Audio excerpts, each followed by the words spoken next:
What is the issue? As you may know that the river transport in Africa is not the well developed. But in the meantime, thinking of the climate issue, that this is the big opportunity for us to invest. So we are here, with different experts in this space. And also that we want to introduce different the cases across the globe, including the Latin America. And then to see that, that we have the way to go. So before going in detail, today's, more like, the paneling session, together with the Excellency Minister joining us. So having the, can you switch to the agenda?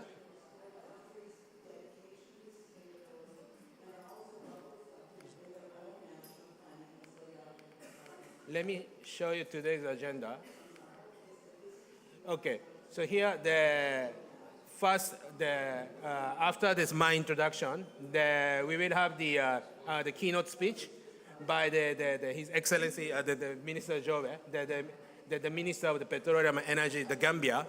The reason why we invited him is because his previous experience in the good, the well experience in the one of the important the river basin of the Gambia and surrounding the Gambia Basin region, how the Gambia Basin area is developed. So we want to hear from him on that, and then followed by the panel session. So again, so we want to talk about the different challenges and opportunities on inland water transport, by having the different aspects, talking about the different aspects from the financial, the political, the regulatory, and the insurance, etc., and then by showcasing the different cases across the globe, and then followed by the QA and then the closing. So first, let me also introduce the Minister, His Excellency Minister, the Abdoulaye Jobe, for giving us the keynote speech. Thank you very much.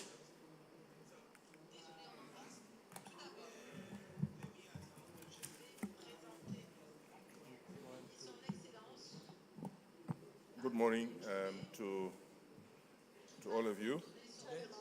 Mr. Marcos, I think the panelists, ladies and distinguished guests, ladies and gentlemen, on behalf of the Gambia, I'm honored to be given this opportunity to speak on this very important topic, promoting river and inland water transport in Africa, with specific focus on the Gambia and some of the experience that we have within the OMVG, which is the Gambia River Development Organization. I will do my statement by giving an overview of the River Gambia. Then I will navigate through to give a brief historical perspective of river transport in the Gambia. And then I will give the regional cooperation that exists between the 4 member states of the OMVG.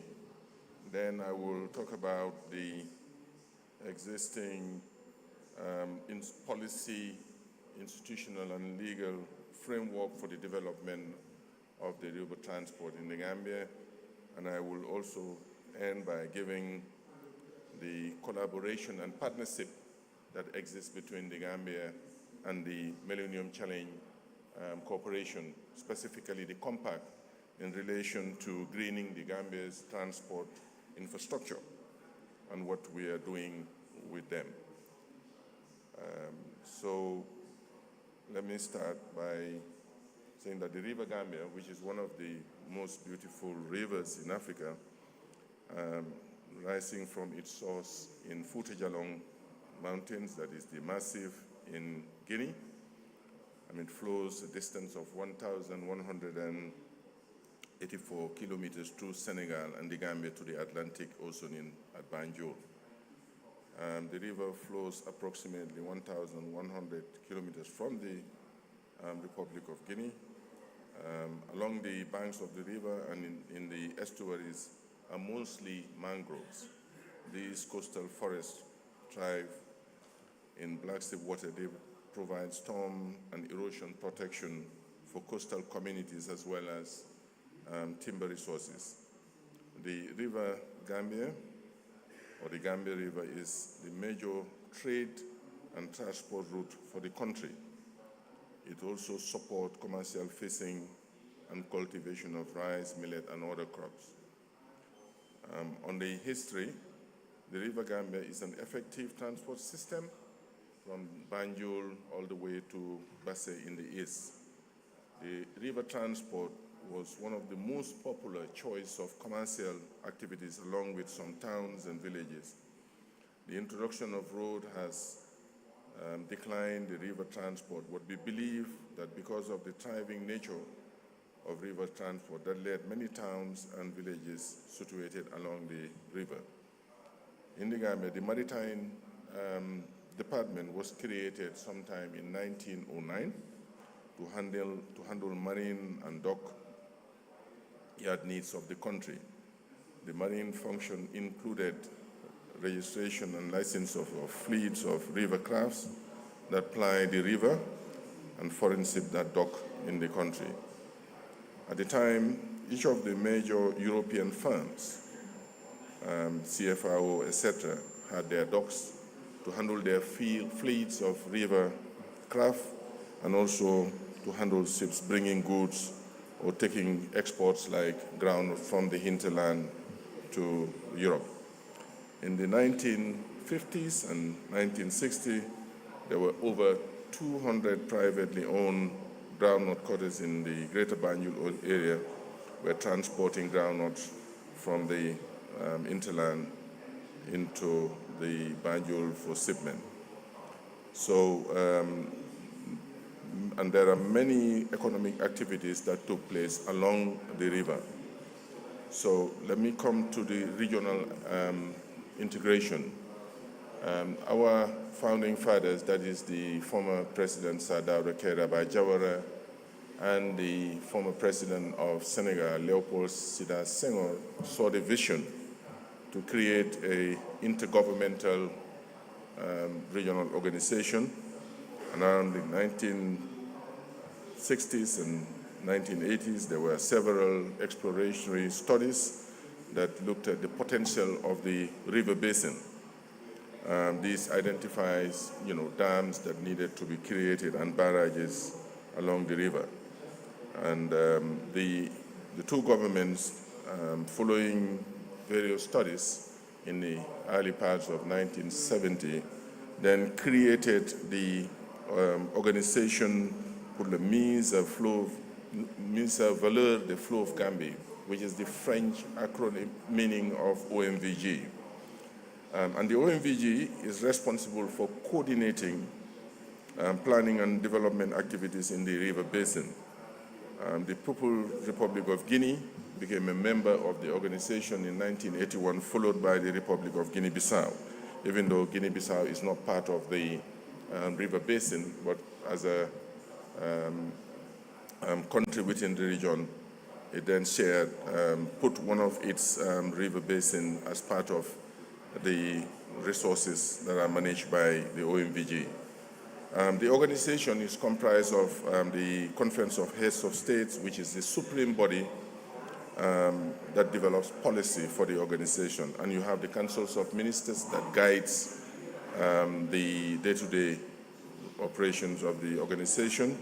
And you then have a High Commission, which is located in Dakar. So the organization has the following objectives, and that is to achieve food self-sufficiency, increase per capita income, potential industrial development, river transport, etc.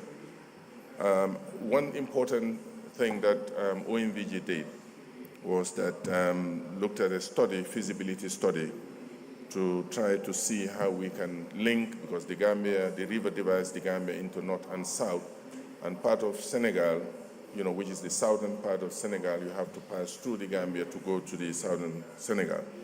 And they looked at the Trans-Gambia Highway across the river to replace the ferry system that existed.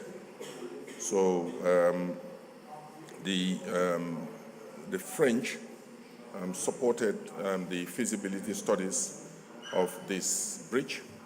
And then finally, sometime in the 2010, the AFDB financed the update of the bridge. And this bridge has now been constructed and across the river and was officially inaugurated in January 2019. I mean, what the bridge does is facilitate the traffic flow between the north and south part of the Gambia and Senegal. It has reduced travel time, boost rate, and reinforced cohesion among communities and facilitate the transportation of agricultural produce to markets. And also the importance of highlighting OMVG experiences that with this cooperation, we've been able to have financial support from development partners.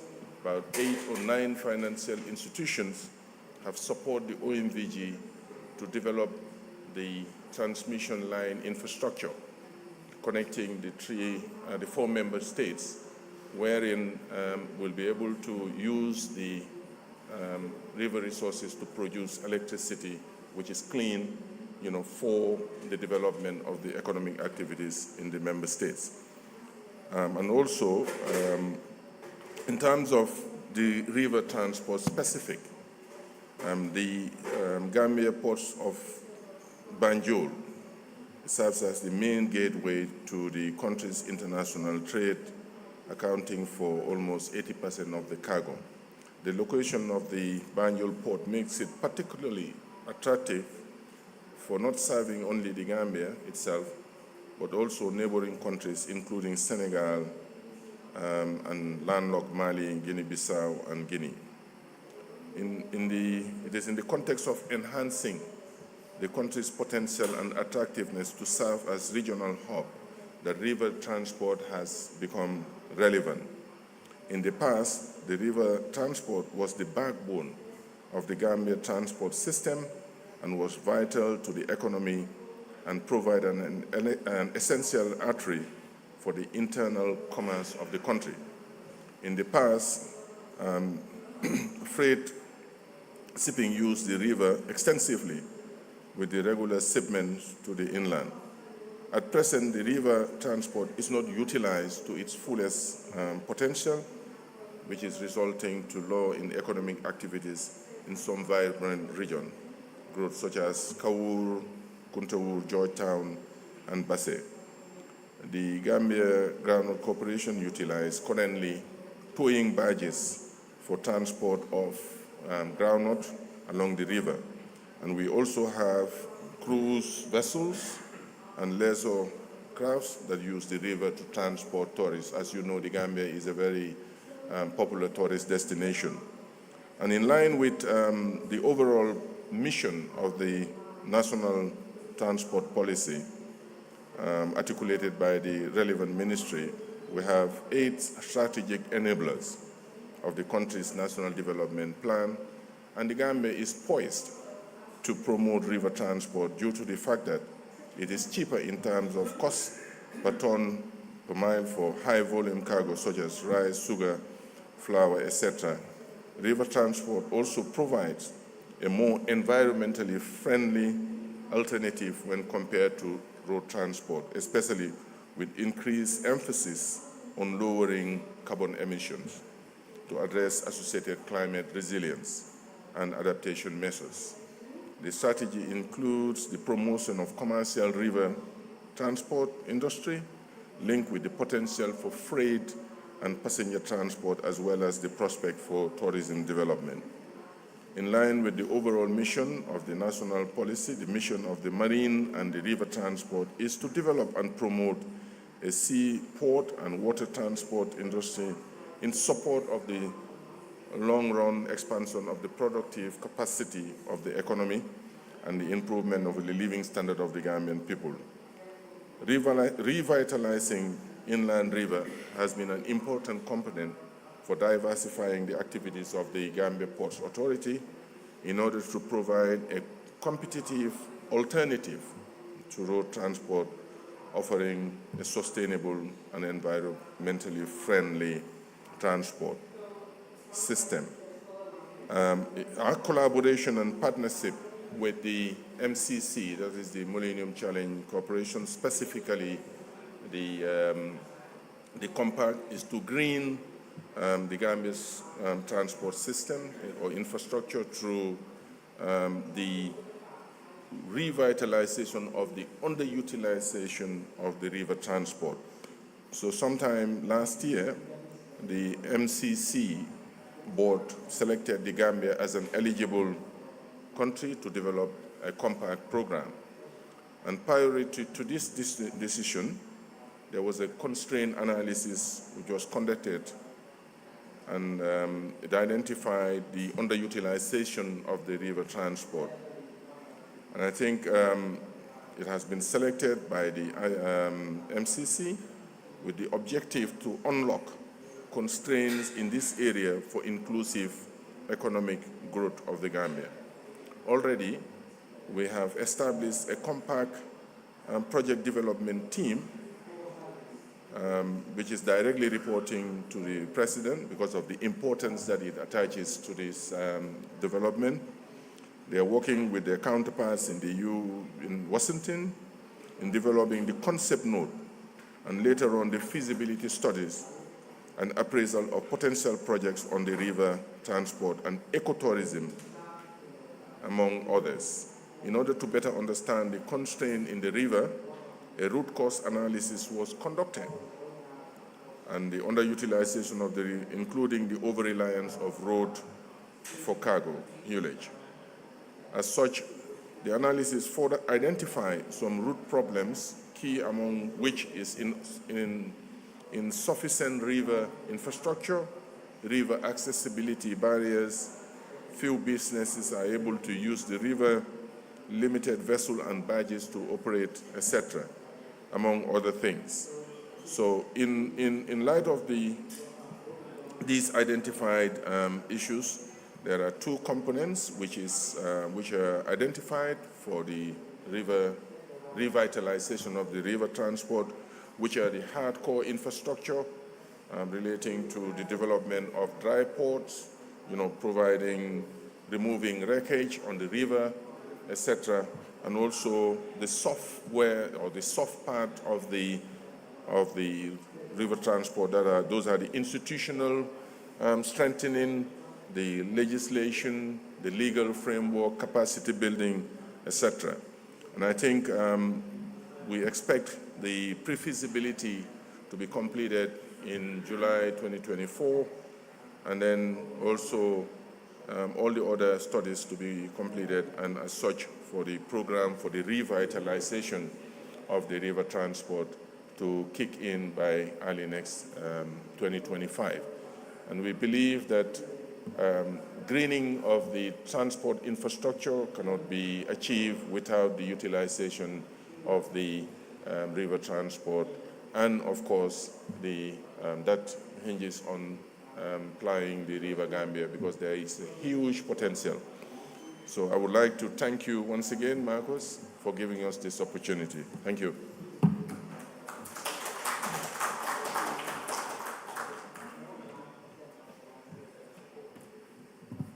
Thank you very much, excellent Minister. For me, it's very interesting here that the history of the Gambia River Basin under the guidance on this the River Basin Organization, and also the future. We understand that the MCC is already involved, and we as the FDBs, we are very, very keen to join the participate in the preparation for the next step. So far we are working on the the Port of Banjul. But once we finish, we would love to come over to jointly work with MCC and then to develop this the important green transport development of the country and the region of the Gambia Basin. Thank you very much. So let me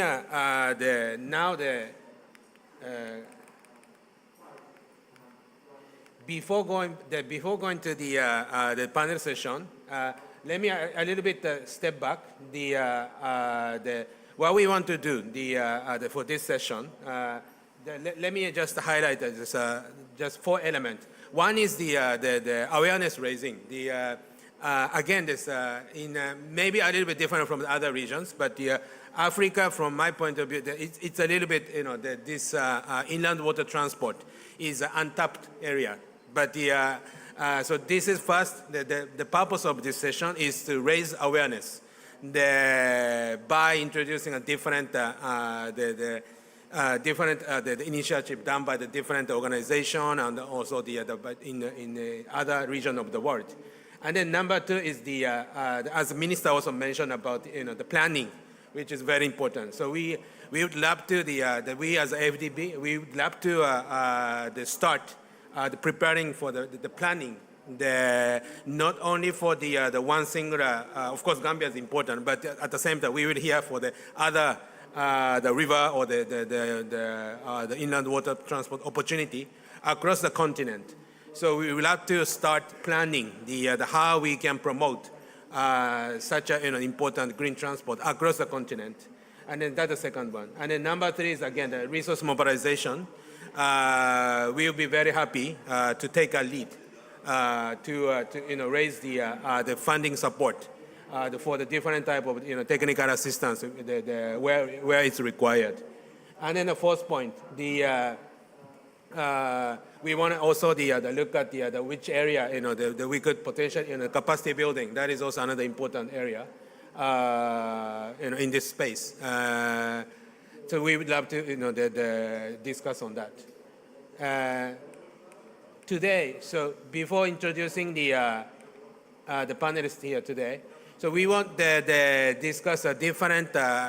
We prepared the different the distinguished panelists who have the extensive the experience in the different the river or the inland water transport activity in Africa and actually Latin America. So we just heard from the minister about this Gambia River, which is the western part of the Africa. In the meantime, later we will hear from our partner from Egypt, which is the covering the largest the river on the continent, which is Nile River. And we actually, the FDB is also already approved the 2 million the grant to conduct the feasibility study and other studies for the Nile River the project. And we look at other than the river, we also look at the different lakes actually. There's a case from the lake, the Victoria, which is actually partially commercially already running, and also the Lake Tanganyika. So we want to discuss that case. And then lastly, we want to hear from Daniel. He's kindly accepted the offer to join us to talk about I think the globally the highest profile of the inland water transport, and then together with all the economic development the surrounding the water, which is Amazon area. So we our proposal is to hear from the Daniel about what the IDB is doing in Latin America. That is what we as Africans want to learn. So these are the kind of the panelists that we prepared today. So let me introduce each of the panelists to come over to the stage. The first one is the Machine de Bouile is here. Yes. So maybe you can come over here. He's the executive secretary of the Lake Victoria, the Basin Commission. Let you approach. And then a second, the panelist, the Mr. Jost, the Autoriten, the CEO of the Investment International, from the Netherlands. Thank you so much, CEO, to come in. Thank you. And then the third one is the Mr. Marcos Arena. He's the Chief Sustainable Impact Officer from the PIDG, representing the Infraco, Africa. Thank you very much. And then the next one, the Sam Mgela, Sam is here, yes. He's the Senior Maritime Advisor, in charge of Africa from the Climate Champions. Thank you very much. And then the next one is Daniel, the Incapie, the lead the operation specialist. He's a leader of the Amazon, the Forever project. Thank you very much.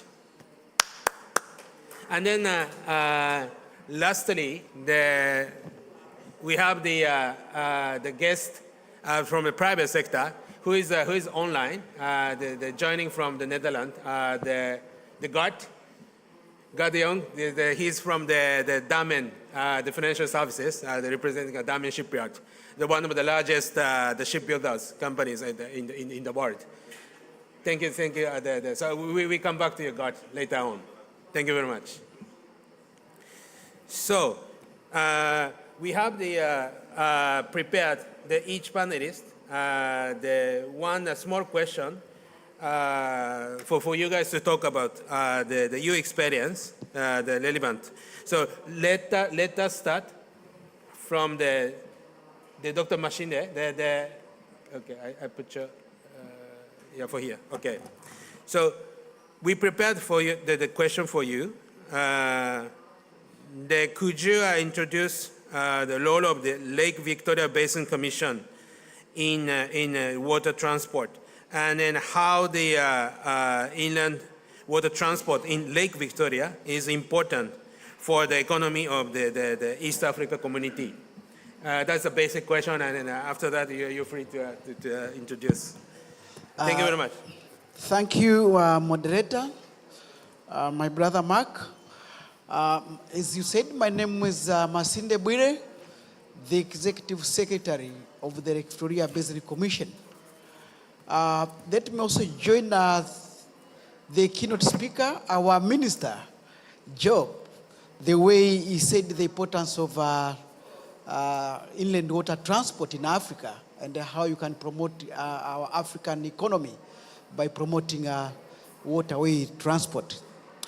Mark, before I answer your question, allow me to highlight one principle that is fundamental for any transport system.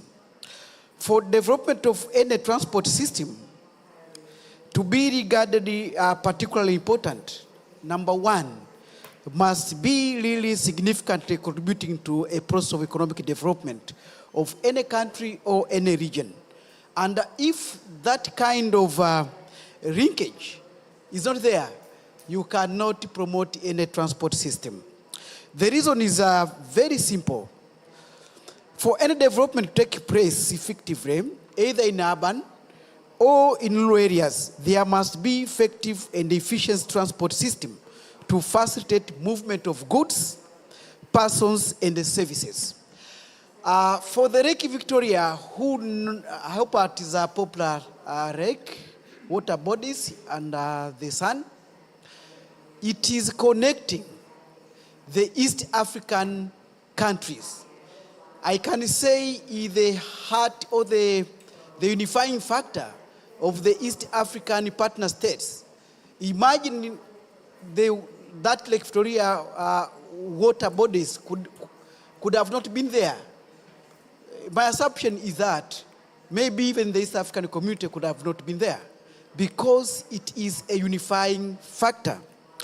Having said so, the role of the Commission is to ensure that, number one, the Lake Victoria water is sustainable managed.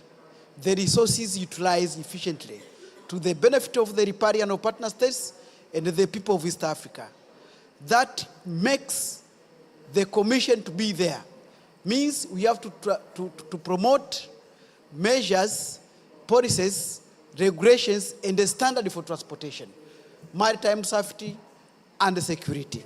That is the general question on what the laws we are doing as a commission in the area of inland waterways transportation. What is significant economic contribution is Lake Victoria a means of transport system in the region. Studies have proved that enhancing transportation systems, including infrastructure in the Lake Victoria water and its rivers, could potentially generate trade that will create revenues amounting to over $60 billion per year within East African partner states. Means when you could have managed to enhance the potential of transportation system in over the Lake Victoria waters, will be able to generate the revenue which is amounting more than $60 billion per year. This number is very much interesting. It is a interesting factor or topic. It is this revenue is more far beyond the revenue of Tanzania, Uganda, and Rwanda combined. The reason is why. Why are we not tapping these kind of opportunities? Is that we don't recognize the potential? What are the factors? Why are we not really investing such kind of the revenue and a medium of transport?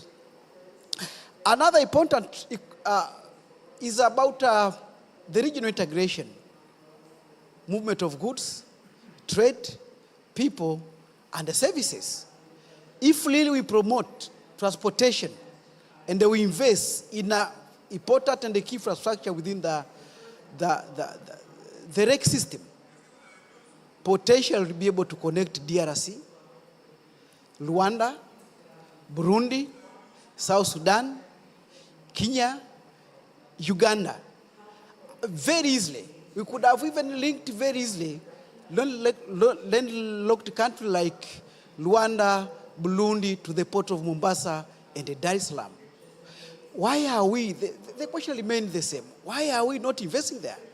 Why are we not really promoting such kind of an investment? There are a number of reasons. Is it a political question, financial issue, a stability issue in terms of peace, capacity in terms of institution and maybe technology? I hope at the end of this discussion we'll be able to answer. We have seen some examples the way you said. Other regions like North America, Latin America, they have invested, they are benefiting. Why not Africa? Why are we working in the silo? Why not acting now? As a commission or as East African countries, we have seen massive investment. Let me give you an example. In Tanzania, for example, the port of Mwanza, Kagera, Bukoba, and other smaller inland ports have been started to be improved.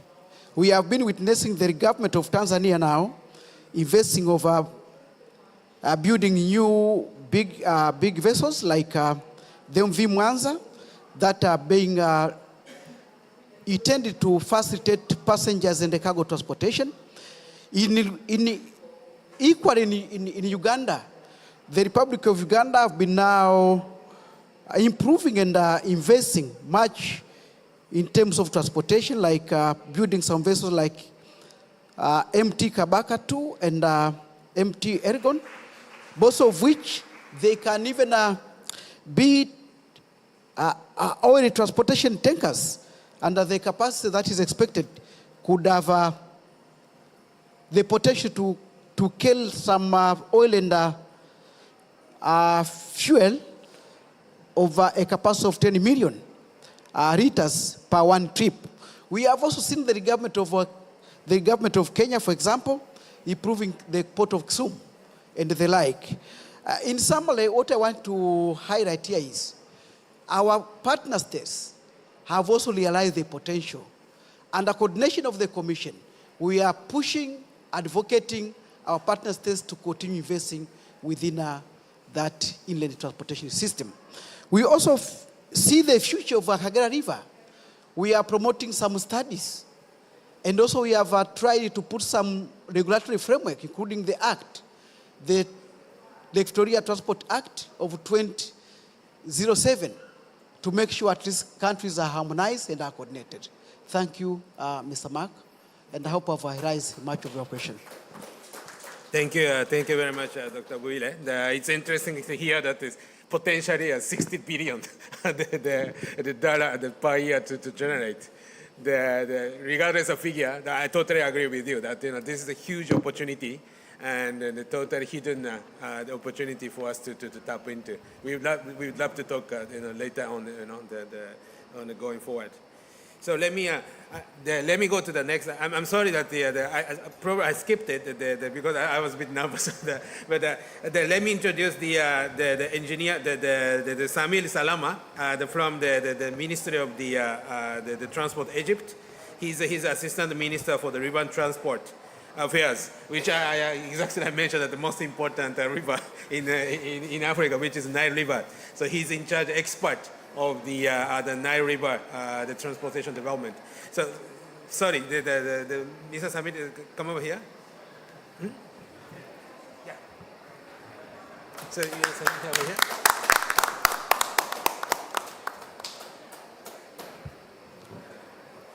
So I give you the floor. We prepared the question following. Could you introduce the policy or the vision of the river transport in Egypt?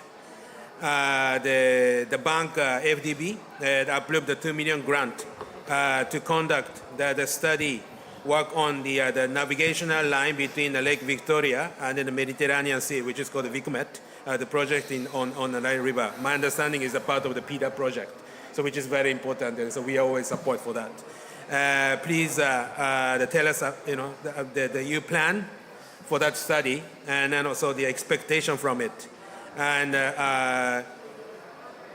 if possible, I myself, I'm a bit interested in this. I remember that there's a PPP project in the Nile River bus, the ferry project, which is a passenger one. We wonder what is going on for now, if possible. So I give you a floor to Mr. Samir. Please, yeah. السلام عليكم.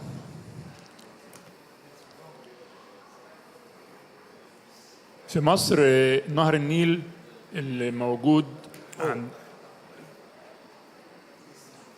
في مصر احنا بنشتغل بيه في النقل النهري من ايام الفراعنه. في translation? Is there a translation? No? Oh, okay. In Egypt, we used the River Nile for transportation and passenger from the pharaohs.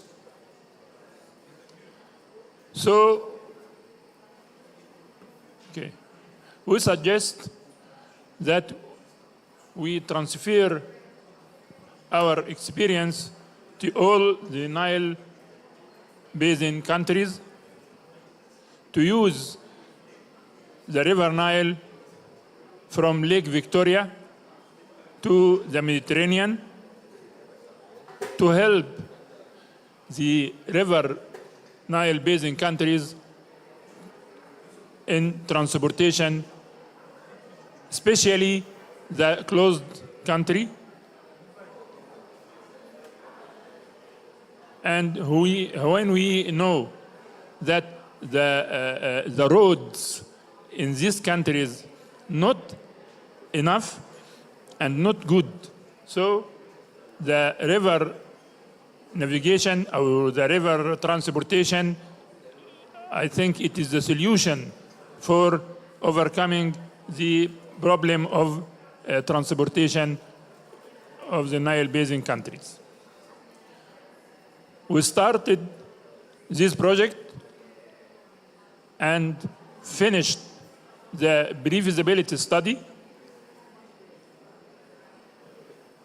at June 2015. And then, by help of the African Development Bank, we finalized the phase 1 from the feasibility study of the project establishment, the route from Lake Victoria to the Mediterranean.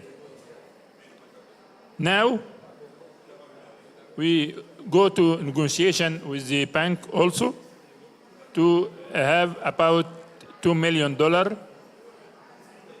in addition to 100,000 from Egypt to start the part 1 from phase 2 of this project to finalize the environmental and social assessment for the project. We want the help from the African Development Bank to have many grants to, to finalize the studies of this important project for all the Nile Basin countries. And we hope that we see the transportation through the Nile as in Egypt. Thank you. Yes. Thank you very much. Thank you very much, the Samir. Yes, we're happy to support further. And then again, this is the key. Obviously, the key project, not only for the Egypt but also the continent of Africa as a whole. Personally, I would love to this project going to be something similar to the Amazon.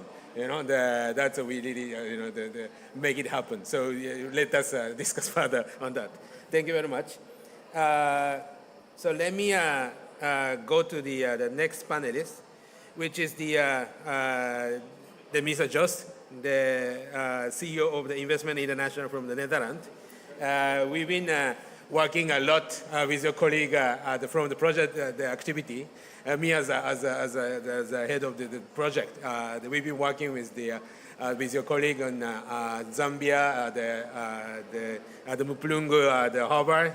Although that it's not well progressed so far, but we are working a lot, and then we've been discussing the other the possible the opportunity in Africa and some other rivers. So for today, we prepared a little bit the small question for you. As I mentioned that this the Mpumalanga harbor and then Lake Tanganyika. Since then, we see that you have very much proactive in promoting the water space.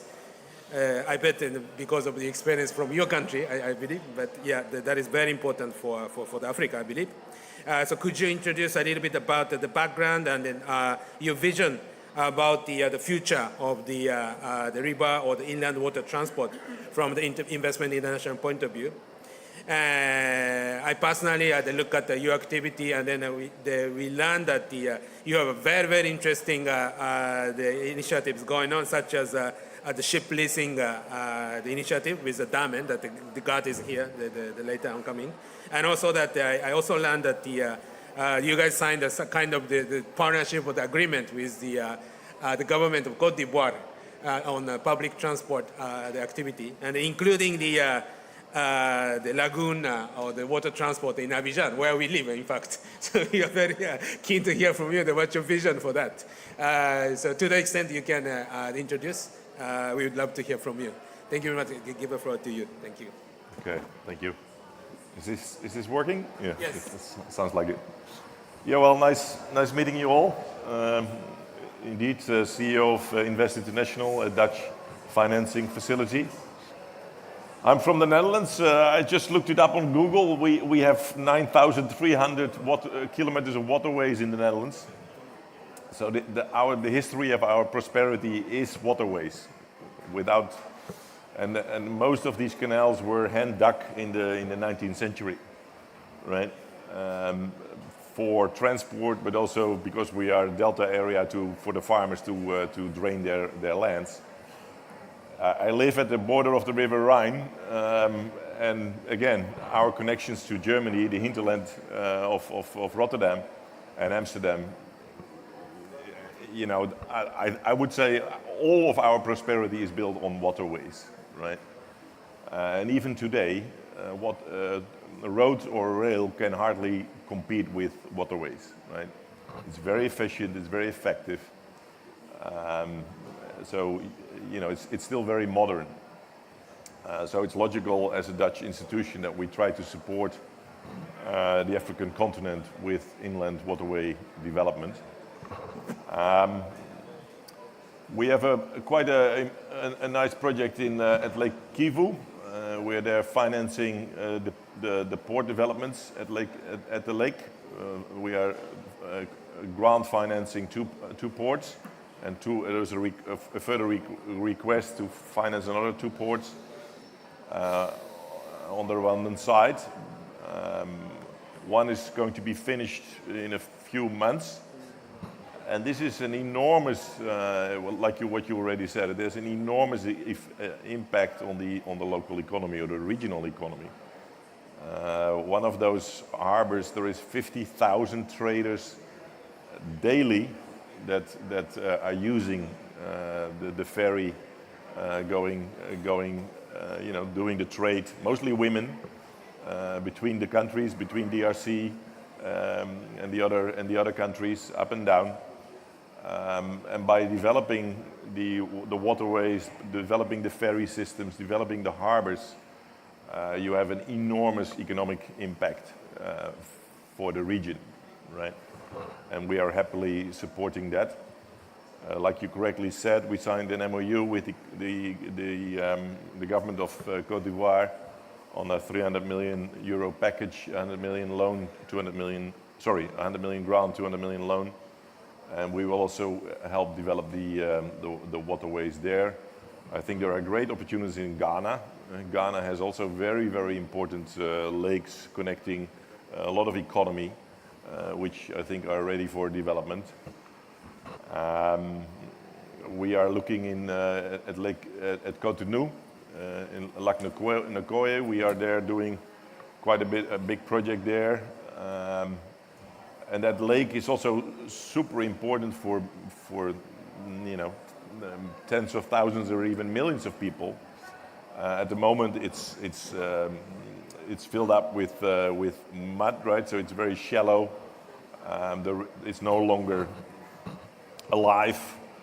So by dredging it, by improving the waterways, by opening it up to the sea, by you know, getting rid of all the illegal use of the lake, you can really thrive the economy and take away you know, the heavy congestion on the roads. So waterways are super important for the development of the continent. We do it through grants and loans, working with other partners to make these projects possible. My last point would be, if we do it, let's do it the modern way, meaning let's look at non-fossil fuel shipping, right? Electric tugboats, electric ferries are very, very possible nowadays, right? So let's not go back to the old, diesel-based boats, but let's see if there are places where you can develop the electrical infrastructure so that you have electrical ferries. But I guess my friend from Dama will speak about that, so I'll leave that to him. So thank you very much.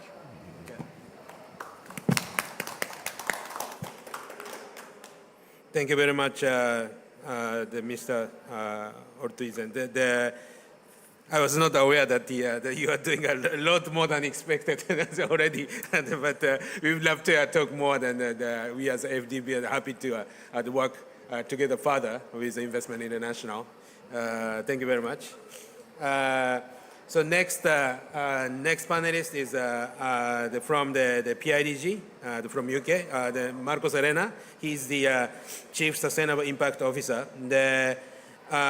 We invited you as I hope that you can talk about a little bit InfraCo Africa, representing the PIDG group. We've been also working a lot with the InfraCo in many spaces, particularly on the upstream the activity.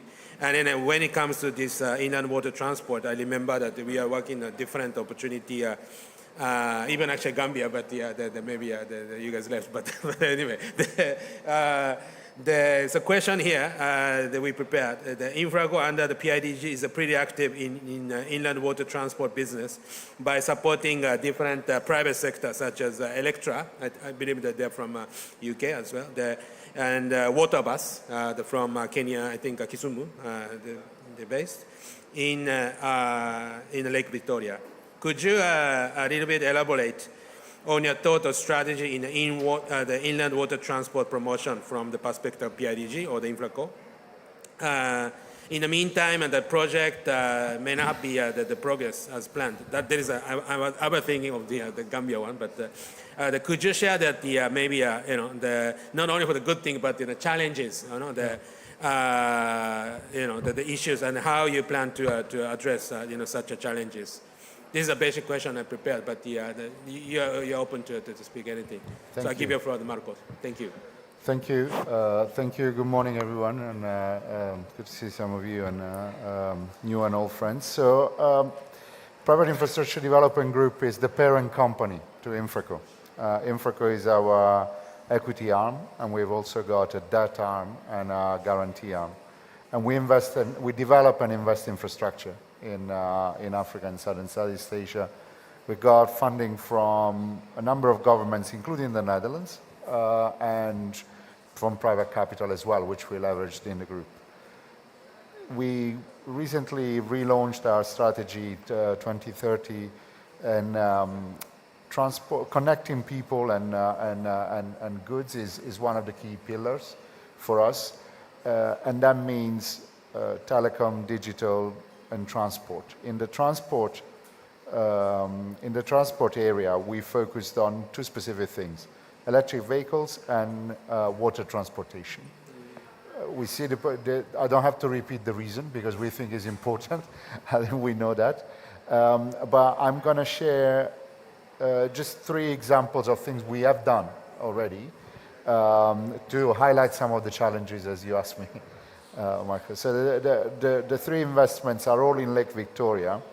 And the first one was an integrated project called Kalangala infrastructure system, and as part of the integrated project, we financed the ferry to connect one of the islands to mainland. And what we've seen a few years later is exactly what you've discussed. So economic activity has gone up, business has gone up, goods can be transported, and we could see that.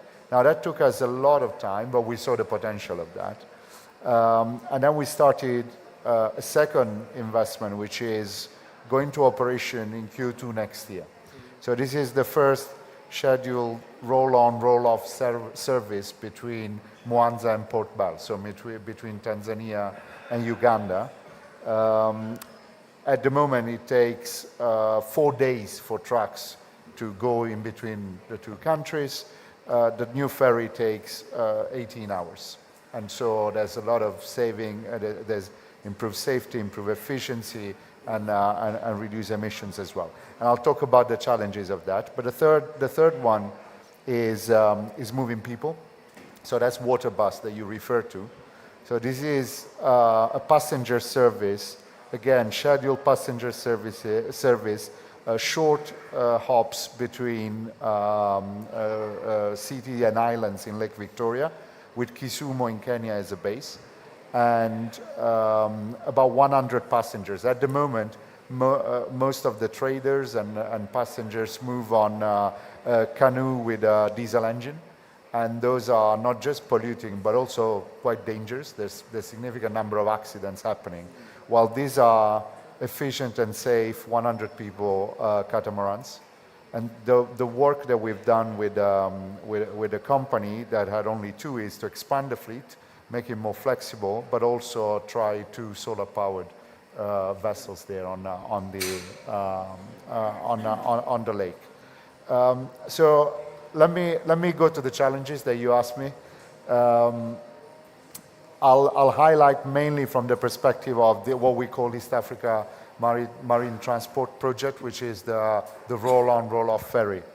So when you do something like this, this is a 96-meter vessel. So it's pretty big, 1,000 ton for Lake Victoria.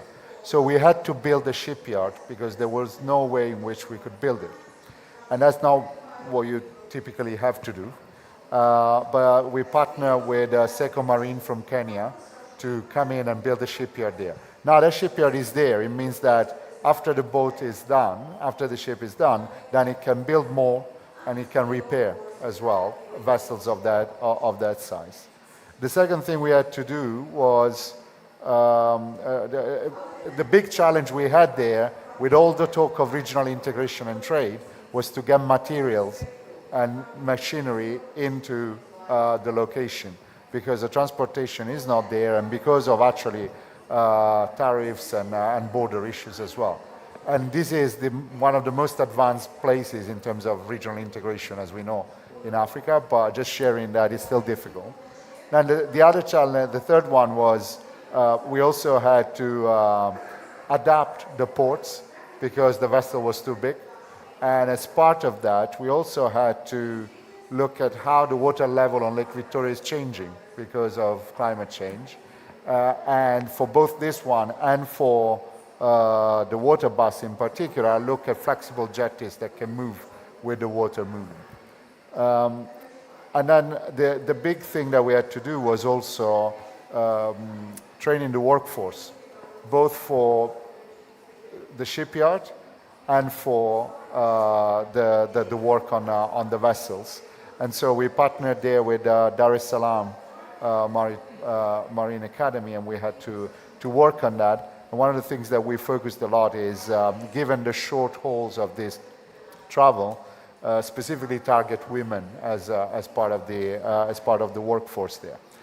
So these are not things that a private investor commercially minded will do unless they see this as very strategic, long-term, and patient. They got a lot of patience in terms of the return they would expect. So I think these are some of the key lessons from practice. But in Q2, we'll see the vessel moving, and we know that will have a big impact in terms of things that can be done afterwards in terms of both the infrastructure that we've generated and the workforce that we've trained. Thank you very much, Marco. I think it's very interesting here that the importance, the shipping, of course, important, but at the same time, the maintenance is repairing maintenance is very important. MRO is actually we, as the FDB, we also very keen to not only for the river transport, but in general, the transport in general. We think that MRO is very important, and just introduce ourselves. Just recently we got the board approval for the one the repairing in Ghana. It was very tough for me to get the board approval, but it's not conventional business that we support. But we thought that it's very important. That we keep supporting the infrastructure asset investment, but at the same time, if we don't support the maintenance and operation and the repairing, it's a waste of our money, to invest. So we got the board approval for in the port of Takoradi in Ghana. That is the offshore the repairing the facility for the Western African region. But I would love to talk with you more about for the potential, the vessel, the repairing and maintenance in inland water transport. Thank you very much. Okay, moving to the next. So a little bit now the different context, but a little bit the academic. We have the next the panelist, which is Sam Megua from the Climate Champions. He's a maritime advisor for Africa of the Climate Champion. We prepared a question for you. From your experience in the maritime sector, what are the factors which prevent the river inland water transport from growing here in Africa? And I know that you have a different the thought, so we would love you to share with us. And then any solution for you to introduce for us, that to be considered to address these challenges. So I give a floor to Sam. Thank you. Thank you very much, Marco. Good morning, everybody. Good morning, fellow panelists. As Marco said, my name is Sam Megua, and the question relates to my experience in the maritime sector. So I'll take a few seconds or minutes to talk you through my experience. So I am a mariner by profession. I've been in the maritime industry for 30 years. I was at sea for 15 years, and within that 30 years, I worked for an energy company, BP Shipping. My last job up until last year was as the programs director and deputy director for an industry association known as OCIMF, or OCIMF. In that role, I was responsible for overseeing the management of a program for implementing safety and environmental standards globally, both for inland waterway transportation and international shipping. I was also the representative of that organization at the UN Agency for Shipping, the International Maritime Organization. So OCIMF is an organization of 110 energy companies. So all the major energy companies are members of that organization with one sole purpose of driving safety and environmental standards. The question Marco asked is, how can we, what is needed in order to make inland waterway transportation in Africa grow? I think the economic and investment case has already been made by fellow panelists.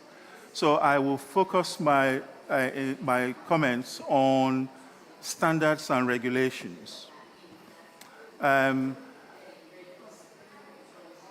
Sadly, there was a report published by the World Maritime University in February this year on safety of domestic ferries in 7 high-risk countries. Some of you may have read it. In that report, 3 countries in West and Central Africa alone recorded about up to 8,000 fatalities, deaths in their operations over a 20-year period, just for ferries alone. That was the highest in the world. 3 countries in West and Central Africa.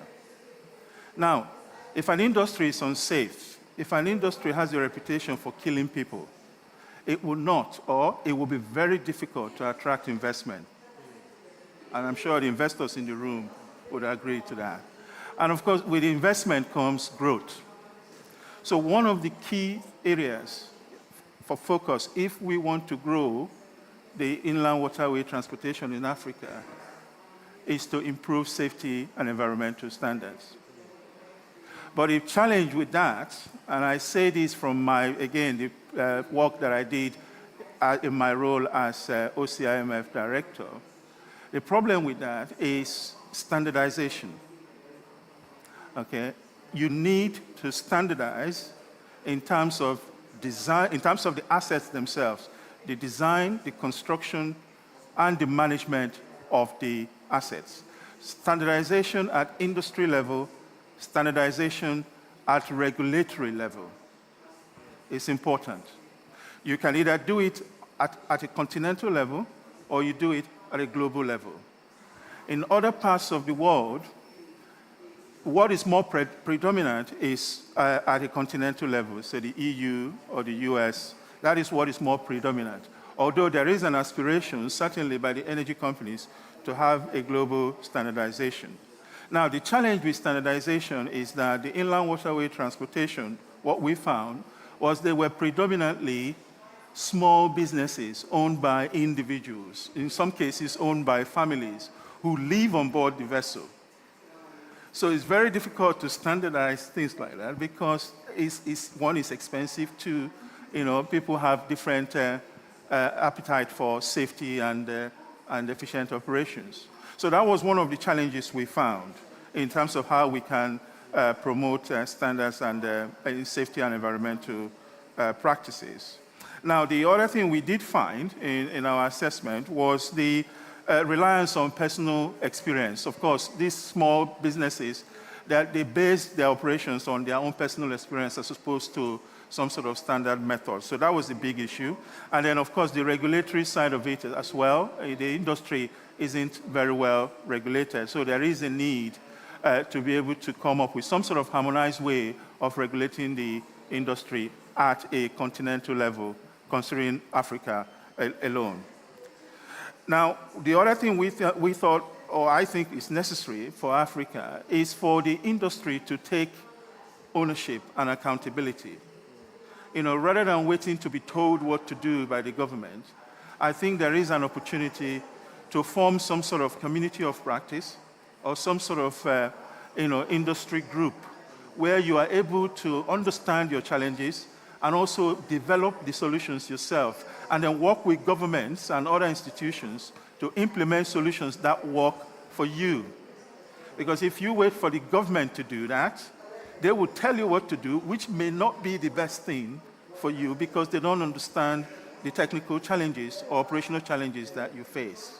So there is an important need for industry to take that challenge. Now, one important point I would like to make before I wrap up is the challenge that the inland waterway industry faces in terms of safety and environmental standards is one that has been lived by international shipping. They have experienced it as well. But international shipping is in a better place today compared to maybe 10, 20 years ago. Now, I think the inland waterway transport industry can aspire to match its standards with that of international shipping. Investment in international shipping is, of course, high.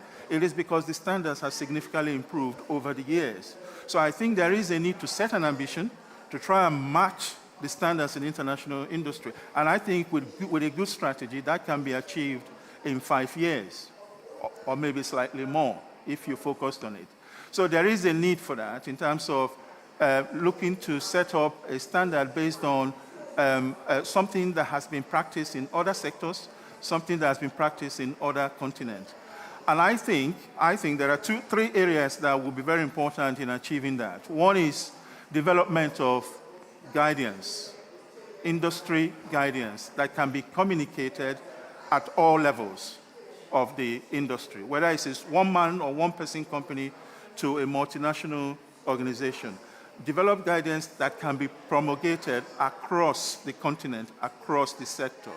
The second one is to develop a form of inspection regime, an inspection regime that is focused on continuous improvement, not to penalize and punish people or businesses, but is to help them continuously improve. Of course, you have to build the capacity to be able to do that. And then thirdly, it's around the management systems, identify management systems that will develop KPIs that can then be used to gather data and understand areas where improvement is needed. And then, of course, you bring in the regulators to work with you in developing that and also implementing it across the continent. So it is doable, but it will require collaboration. The continent needs to come together and to learn from other regions and other sectors in order to be able to improve safety and environmental standards and therefore growth in the industry. Thank you very much, Marco. Thank you very much, Sam. I totally agree with you that the standardization and regulatory is very important. And just again introduce our activity, as you know, that we are in parallel with the business development. We are trying to support the institutional arrangement. Currently in Africa, there's no African-wide maritime organization. So now that we are working with starting from the West and Central Africa, there's an institution, the MOCA. MOCA is a maritime organization of the West and Central Africa. So we agree to help them, to strengthen their institutional capacity, having the different the area to work together. And one of them is a standardization and other environmental, social, and then of course inland water transport is one of the areas that we would love to the support to MOCA to become African-wide the maritime organization. So they are the one I think who are supposed to work together with you and then to develop all these type of the guideline or the regulatory the framework, enable environment, etc. And then this is how that the private sector can come over to work with MOCA or the future the MOCA. Thank you very much, Sam. So let us move to the next. Next is Daniel. Daniel is the lead the operations specialist or the, head of the Amazon Forever or the initiative that is very, very interesting. Particularly for me is very, and then I believe for Africans, we would love to learn more about your very the promising the initiative that's happening in Latin America or the South America to promote the Amazon the region. And also I'm very impressed that by day one's the session run by the IDB. On the again another new initiative, Green Coalition, and that is very, very interesting to learn. So we prepared the question a little bit about to Daniel. Here, again, it's Amazon Forever and the Green Coalition initiatives are the excellent models for Africa to learn in infrastructure and economic development while preserving the biodiversity, which is I think is very, very important. Could you summarize what the EU initiatives look like and any key secret for Africans to learn? So I give a floor to Daniel. Thank you very much. Thank you so much, Marco. Can you hear me well? Yes. Okay. And thank you also to the African Development Bank for the kind invitation. So I'm Daniel Incapié Salazar. I'm the lead operations specialist in the Amazon unit. So I'm responsible for operations, and one of the key initiatives of the Amazon unit is the recently announced Amazon Forever program. So a little bit of history about the Amazon Forever program. It was a program that actually started by a request of all the members of the Amazon basin countries. So if you see in the map, the Amazon basin covers around 8 countries in South America, about 40% of the South American continent. If the Amazon basin were a country, it would be the 6th largest country in the world. And it basically will occupy more or less the size of the continental United States, so it's a pretty large territory. So there was an agreement by all Amazonian countries that in addition to having a political entity that helped them kind of coordinate efforts, which is the Amazon Treaty for Political Coordination, OTCA, there was a need to also put together a financing platform in order to support the sustainable development of the Amazon. And they requested the IDB, the Inter-American Development Bank, to lead that financing initiative. So the idea here, this is very important, is that the genesis of this initiative was a request by the Amazonian countries to the IDB to lead a financing initiative that complements the political efforts that were already happening in terms of regional cooperation.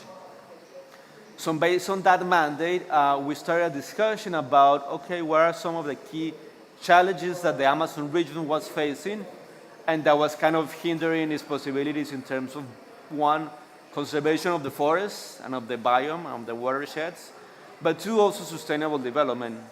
And this second part is very important because the Amazon has this kind of paradoxical element that on the one hand is the largest tropical forest in the planet, but at the same time is the home of almost 50 million people. So there's a significant portion of South American population, some of them the poorest ones, that live in this territory. So one of the challenges that we kind of had was, how do we put together something that simultaneously seeks to protect the forests and the very important biodiversity that is in these territories, but at the same time that can provide sustainable development solutions for the 50 million people living in these territories. And there was an ongoing discussion with our board. Of course, there were visions from the Amazon countries, there were visions from our non-Amazonian member countries about what to do and what would be the right balance. And the agreement at the board level was to have an initiative that would have a holistic framework that recognizes the different dimensions of the challenge of protecting the Amazon forest and at the same time to sustainably develop. And we converge around 4 thematic areas that are currently the focus of the Amazon Forever program. One, of course, is combating deforestation. That should be right front and center in terms of all the action that we do in the Amazon. 5 pillars, actually. Second one is bioeconomy. We really need to transform the productive systems of these territories in order to make them both climate and nature sustainably. Sustainable agriculture, livestock, and forest management. That's the third one. Fourth one is human capital. But then the fifth one is sustainable infrastructure.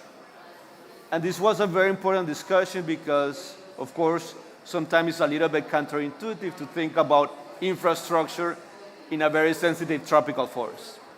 And there has been some bad experiences that we have to take into account, but we had a very good discussion about the importance of bringing infrastructure into the mix and actually trying to leverage infrastructure in order to better conserve the forest and to better sustainably develop the territory. So based on this conceptual framework, it was approved by the IDB Board of Directors. The IDB also took 2 decisions. One was to establish a dedicated unit, an Amazon unit, just for this watershed. So it's an independent unit that works within the IDB group across different divisions, the water division, the transport division, the agricultural division, in order to bring together all the right expertise and try to put together integrated approaches specifically directed to the realities of these territories.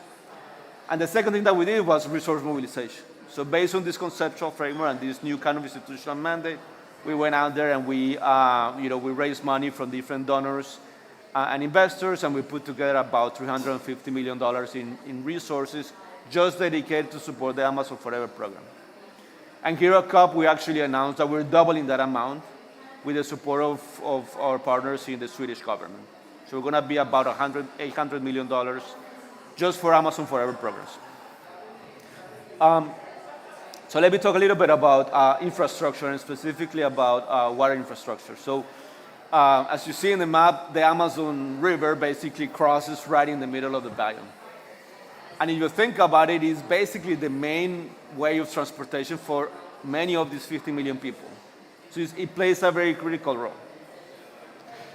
So the way we're approaching it is through ways. Number one is to enable transport as a way to improve the competitiveness of the bioeconomy of the Amazon. And this might sound kind of obvious, but and this is an important discussion on infrastructure, but it's not that clear sometimes when we have these conversations. You need energy and you need transport in order to take out products to market. And of course, for very unsustainable practices like illegal ranching or illegal lodging or illegal mining, you don't need a lot of, they have their own ways. But if you want to have real transformations in the productive systems of these very sensitive areas and build up a new economy that is climate and nature positive, it has to be competitive. And for that competitiveness, you need transportation and you need energy. So we put a lot of emphasis in trying to strengthen the ability of the Amazonian territories and the different cities and the different hubs to become more competitive. The second point on water infrastructure is resilience. The Amazon actually went through a very serious drought. And what we saw in respect to transfer is that the port of Manaus, which is a very important port in the Amazon territory, there was a decline, actually, in logistics and in the number of exports that were going out of Manaus, and it was partially an issue related to resilience. So now we're putting a lot of emphasis in trying to increase the resilience of water infrastructure in the Amazon region, which of course has a significant effect in terms of the local economy, but also has a significant effect in terms of food security. A lot of people were not able to connect to markets, and not to external markets, to food markets. They weren't able to navigate some of the basins of the river. And there were real issues of food insecurity because of that lack of transportation to some of the waterways of the Amazon system. So the Amazon is not only important in terms of mitigation, of course, it's a very large forest, but it's very important in terms of resilience and adaptation. So now we're experiencing something that is very peculiar, which is we really need to work in the Amazon to strengthen the ability of the water system to be more resilient to droughts. Because otherwise, you're going to have a lot of people suffering from very serious consequences in terms of food insecurity. And the second thing that we're doing is working upstream in terms of watershed management and regional cooperation. So really trying to put together at the basin level systems in place both at the national level but also at the international level in order to have a more integrated, sustainable management of the entire basin. I really think about all the different watersheds from a more integrated perspective. So that includes working in satellite systems to track what is the status of some of those areas, making sure that the most sensitive watersheds are duly protected, and there's a level of accountability within the different countries in respect to managing some of the most critical water sources. And last point in terms of what we're doing in infrastructure, specifically related to water.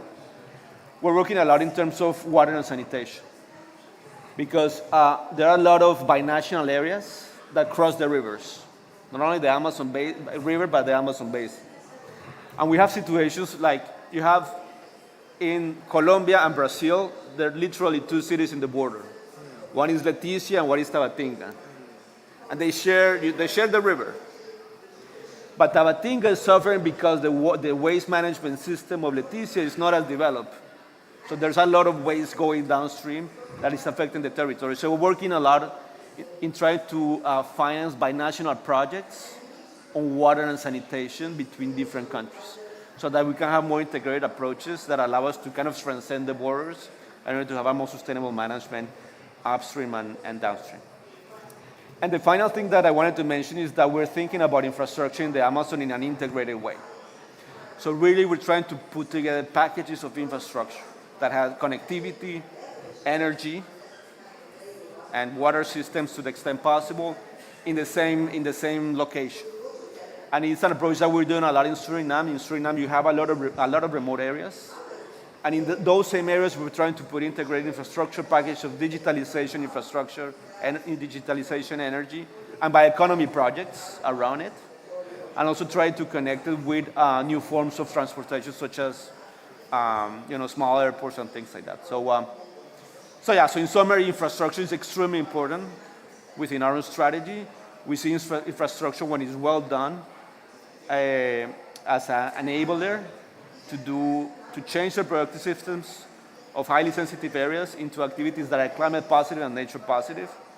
We see it as a way to increase resilience to communities, so it's a resilience play. And also, even though not so much transport, but definitely infrastructure, we see it as a critical way of reducing the cost of conservation. And this is very important when it comes to energy and digitalization. If you bring energy and you bring digital infrastructure into these remote areas, you're going to enable the local communities, the digital communities, to leverage technology in order to better protect their territories, which are very remote and very difficult to access. So Amazon Forever is super important in terms of infrastructure, so we're very happy to share more of that experience. And probably to one of your questions for us, 2 key lessons learned: a lot of ownership by the countries. In respect to the IDB specialization in our core competence, which is financing and technical assistance, And 3, integrated approaches. Don't leave infrastructure out of the mix. Of course, so mixing it up with all other aspects such as conservation, agriculture, and whatnot. So thank you, and happy to elaborate a little bit more on that. Thank you very much, Daniel. I totally agree with the integrated approaches. I think it's a very key. We FDB also we are developing different we call it the regional corridors. And actually, a couple of weeks ago, we had the big event, Africa Investment Forum, where our president at the Senate, they introduced our approach on regional corridor through the integrated approach. I would love to talk more about how we can collaborate with IDB and between FDB later on. We are a little bit running the time, but lastly we have the guest from the virtual guest, which is who is the Gart de Jong. He's the commercial director from the Damen Financial Services under the Damen Shipyard the group.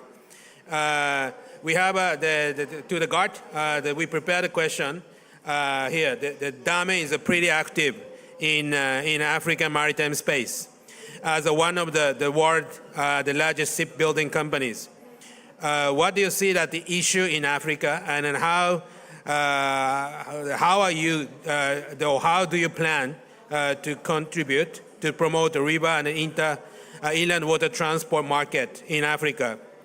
Again, we already a little bit discussed, but the shipping, the ship leasing business, with investment international seems very, very interesting for us to learn to support the African SMEs that the Sam also mentioned a little bit. If you could share to the extent you can, that would be very, very great. The giver for to the guard. Thank you. No, thank you, and happy to join this session virtually. Unfortunately, I cannot be physically present, but happy to explain a little bit about what we do from Damen Shipyards in Africa.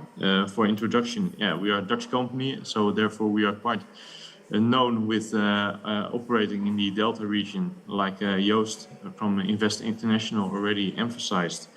It's in our DNA to work on and to work with water. I think from the Damen side in the collaboration on the African continent for already 40 years, more than 40 years, we are already active in Africa. Work a lot with port authorities. We have delivered over 1,500 vessels in Africa. A lot of tugs, ferries, and we're still keen to further develop because there's so much potential also based on the river transport, the developments in ports. And in that segment, we collaborate with port authorities, but also with private sector. And what we face is that on the one hand, the technology challenges and upcoming regulation, but collaborating with SMEs, governments, I think one of the challenges we face is how to bring small projects to market and ensure risks for SMEs. And therefore, we have set up various funds, like the ship leasing fund, where we want to mitigate that risk via a portfolio effect and create skill. So therefore, that we have a predictability of that we have access to finance, and we are able to offer our clients that finance. And based on our decades of experience, we have quite a good insight in what's a good risk and what's not a good risk. So therefore, we are able to easily scale up. And and it's also a key problem for us because finding financing for smaller projects like barges, a tug, it has relatively short commercial lead times, and a lot of projects fail due to the fact that there's so much predictability in being able to finance these type of projects. So therefore, especially on small scale projects, so let's say up to 15 million euros, we aim to control, so to say, the ability to finance our customers.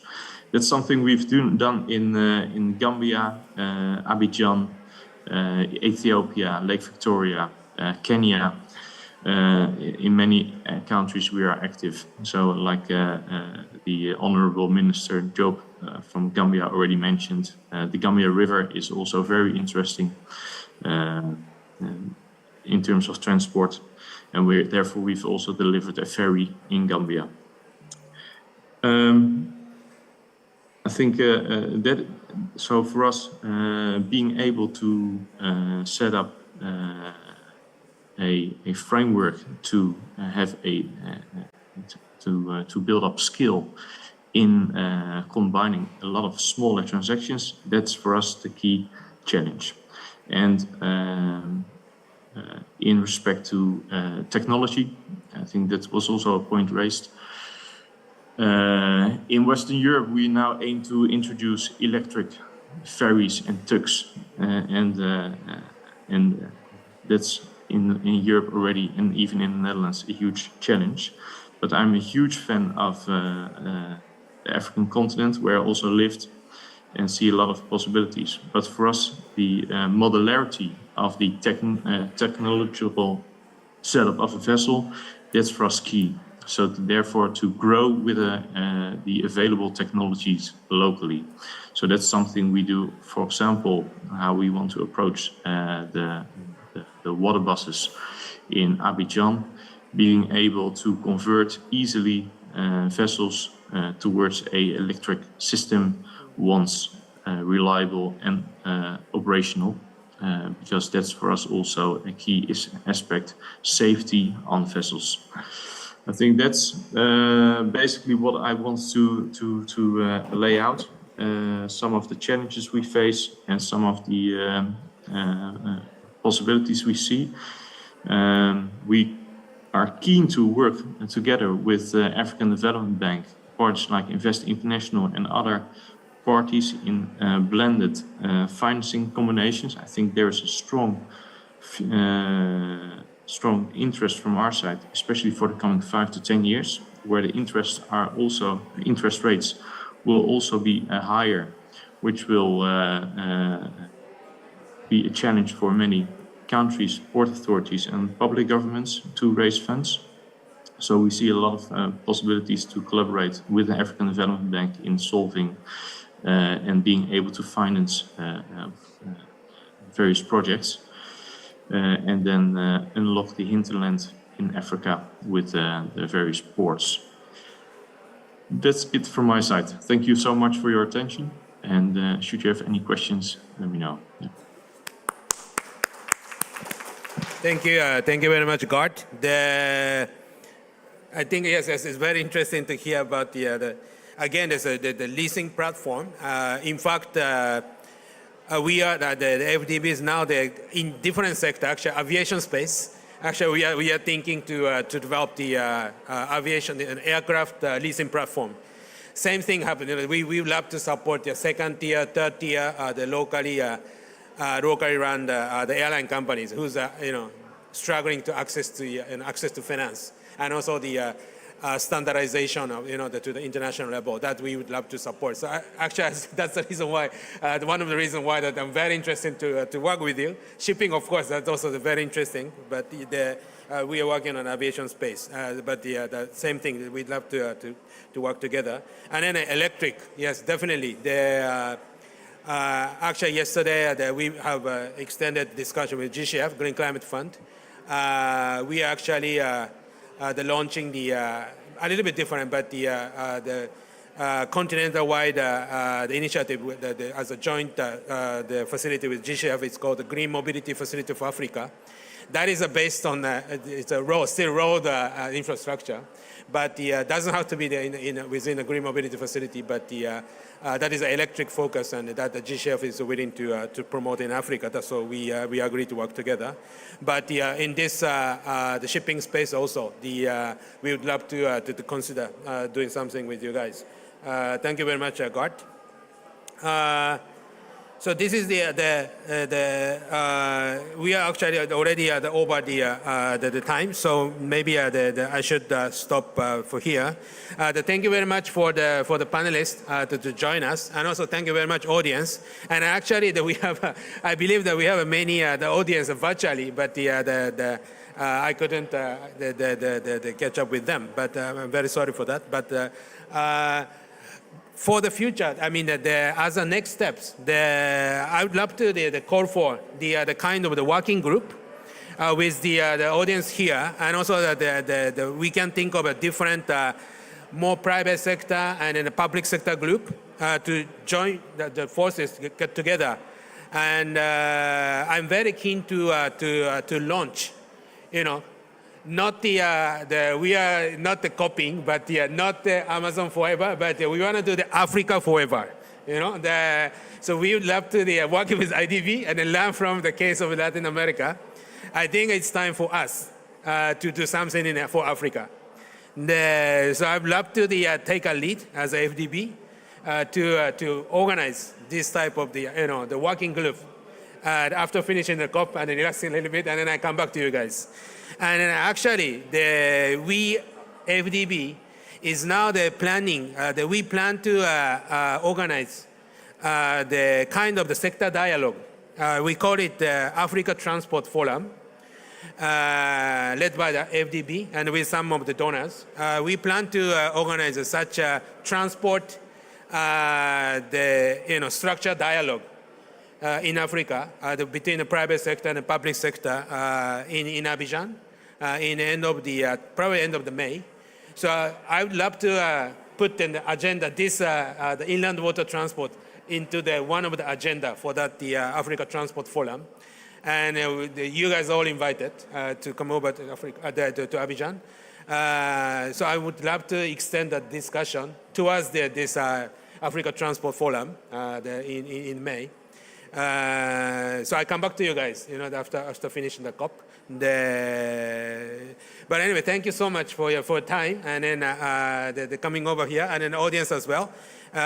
So let me close this session for today. Thank you very much. Have a good day.